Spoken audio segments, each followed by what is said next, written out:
আসসালামু আলাইকুম বন্ধুগণ, আজকে দেখাবো ঢাকা ন্যাশনাল ইউনিভার্সিটির মাস্টার্সের প্রাইভেট সেকশনে কীভাবে আপনি ভর্তির জন্য অ্যাপ্লাই করবেন।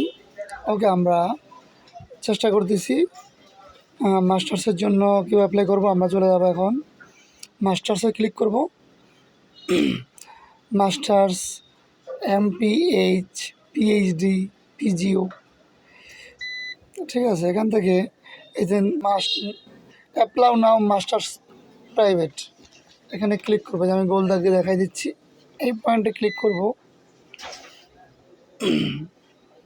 এখানে আপনি যখন ক্লিক করবেন তখন আপনার একটা অপশন চলে আসবে অনার্স বা প্রিলিমিনারি।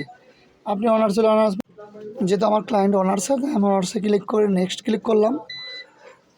নেক্সট ক্লিক করার পর এখানে আমাকে দিতে হবে roll number, registration number, passing ইয়ার। আমি তিনটাই ফিল আপ করে দিয়ে দিলাম। এখানে তার ডিটেলস চলে আসছে। এখানে দেখেন একটা জিনিস, সেটা হলো ডেট অফ বার্থ আর হলো যে সেক্স ফিমেল, তার মেল ফিমেল এই দুটো চেঞ্জ থাকতে পারে, নাও থাকতে পারে। আপনি আপনারা চেক করে দেবেন, ঠিক আছে। এখানে কোনো ভুল দেওয়া যাবে না। যেখানে আমার ডেটটা চেঞ্জ হয়েছে, জন্ম তারিখটা আমি জন্ম তারিখটা এখান থেকে চেঞ্জ করে দিচ্ছি।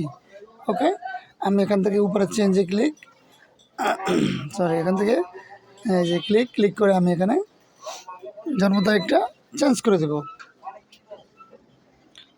ওকে,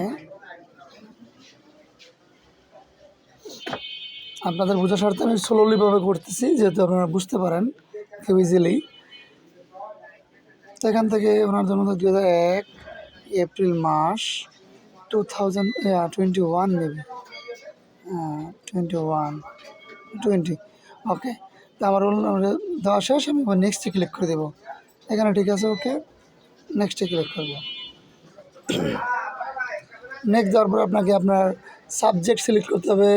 যেহেতু ওনার বাংলা সাবজেক্ট উনি নর্মালি পাইছে, তা আমি এখানে নেক্সট আগে ক্লিক করা ছিল, কিন্তু না, এখান থেকে প্রথমে সিলেক্ট করতে হবে আপনাকে হলো ডিভিশন। তো ঢাকা ডিভিশনে গেলাম। এখানে হলো ডিস্ট্রিক্ট, নারায়ণগঞ্জ ডিস্ট্রিক্ট দিলাম আমি। তারপর এখানে কোন কলেজ, কিন্তু কলেজ একটাই, তাহলে কলেজ একটাই, সাবজেক্ট একটাই পাইছি, উনি সাবজেক্ট একটাই। আপনার যদি আদার্স থাকে ওগুলো আপনি সিলেক্ট করে দিতে পারেন। নেক্সটে ক্লিক, এখানে আপনি ছবি দিবেন। ছবিটা অবশ্যই 150x120 পিক্সেল করে দিতে হবে। ফোন নাম্বার আর ইমেল অ্যাড্রেসটা আপনি দিয়ে দেবেন। আচ্ছা, এখানে একটা কথা, সেটা হলো এখানে একটা ফর্ম আছে, যে ডাউনলোডে ক্লিক করলে আপনার একটা ফর্ম আসবে অঙ্গীকারনামা। ওইটা যে অ্যাপ্লাই করবে সে পূরণ করবে তার তথ্য অনুযায়ী। পূরণ করার পরে, যেহেতু আমার ক্লায়েন্ট এখন বসে থেকে পূরণ করতেছে, তা আমি জায়গাটা স্কিপ করতেছি। পূরণ করার পর আমি এটা স্ক্যান করবো। স্ক্যান করে দেন PDF করে এখানে জমা দিতে হবে। তাও 200 কেবির ভিতরে, 200 কেবির ওপরে হওয়া যাবে না, এটা মাথায় রাখতে হবে, ঠিক আছে। তা আমি এখানে এখন স্ক্যান করব, সেটা আর দেখাচ্ছি না। আমি এখন এখানে স্কিপ করে যাব। ওকে,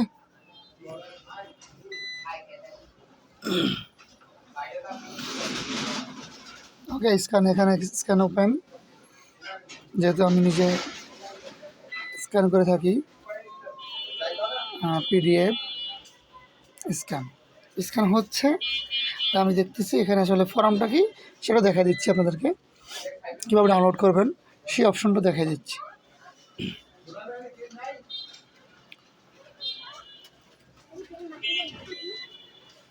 30 থেকে 40 সেকেন্ড সময় লাগে এটা স্ক্যান হইতে।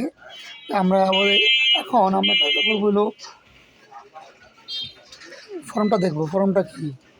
ডাউনলোডে ক্লিক করলাম। এটা আপনি চাইলে আগে থেকেও প্রিন্ট করে নিয়ে রাখতে পারেন, প্রিন্ট করে পূরণ করে কম্পিউটার দোকানে যেতে পারেন, ঠিক আছে। যেহেতু আমার ক্লায়েন্ট এখানে বসে পূরণ করছে, ঠিক আছে, উনি জানতো না, তাই আমি এখানে বসে পূরণ করে তারপরে এখানে জমা দিয়ে দিলাম। আমার কাজ কমপ্লিট। এখন আমার স্ক্যান শেষ পর্যায়ে। ওকে, আমরা ওয়েট করছি 30 সেকেন্ড, আর কিছু সেকেন্ড ওয়েট করলে আমাদের হয়ে যাবে। ওকে, আরেকটা বিষয়, যেহেতু পেমেন্টের বিষয়, এখানে পেমেন্ট একটা ইস্যু আছে। পেমেন্টটা আমরা যেহেতু লিস্ট দেখলাম এখানে, সেটা হলো আপনি চাইলে অনলাইনে তাদের পোর্টালের মাধ্যমে করতে পারেন, তাদের পেমেন্ট সেকশন থাকলে। আদারওয়াইজ আপনাকে তাদের ইউনিভার্সিটিকে জমা দিতে হবে বা কলেজকে জমা দিতে হবে। আমরা কলেজকে জমা দেবো। এখানে ফাইলের সাইজ একটু বেশি আসছে, তো আমি ফাইলটা একটু রিসাইজ করে নিচ্ছি। কীভাবে রিসাইজ করবেন সেটাও দেখাই দিচ্ছি এক ভিডিওতে। ওকে, আমি এগুলো লিখলাম PDF to PDF size resizer.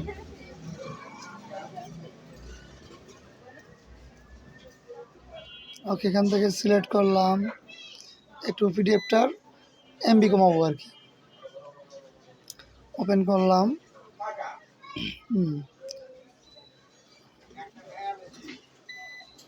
Download করব। ওকে, হয়ে গেছে। এখন আমরা এই ফাইলটা জমা দেবো, দেখবেন ইনস্ট্যান্ট নিয়ে নেবে।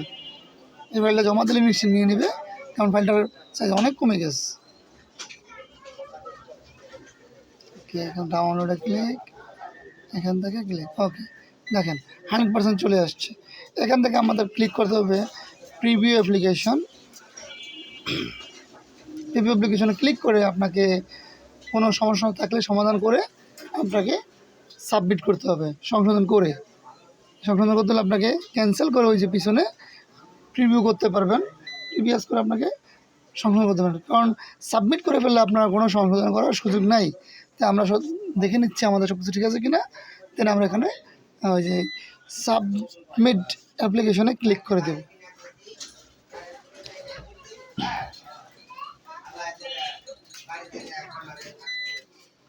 যেহেতু ক্লায়েন্টের জিনিস তাই একটু ঠান্ডা মাথায় করতেছি, ভুল ভ্রান্তি যেন না হয়, তাই চেক করে দিচ্ছি। ওকে, সব কিছু ঠিক আছে, ইমেল অ্যাড্রেস, মোবাইল নাম্বার সবই ঠিক আছে। এখন আমরা সাবমিট অ্যাপ্লিকেশনে ক্লিক করে দেব।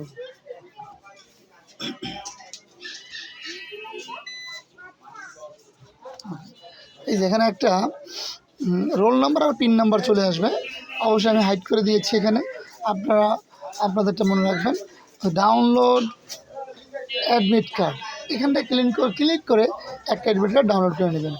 ওকে, তো আজকের ভিডিও পর্যন্তই। যদি ভিডিওটা ভালো লাগে থাকে অবশ্যই আমার চ্যানেলটা সাবস্ক্রাইব করবেন। তো পরবর্তী ভিডিওর জন্য অপেক্ষা করবেন। সবাইকে আল্লাহ হাফেজ, আসসালামু আলাইকুম।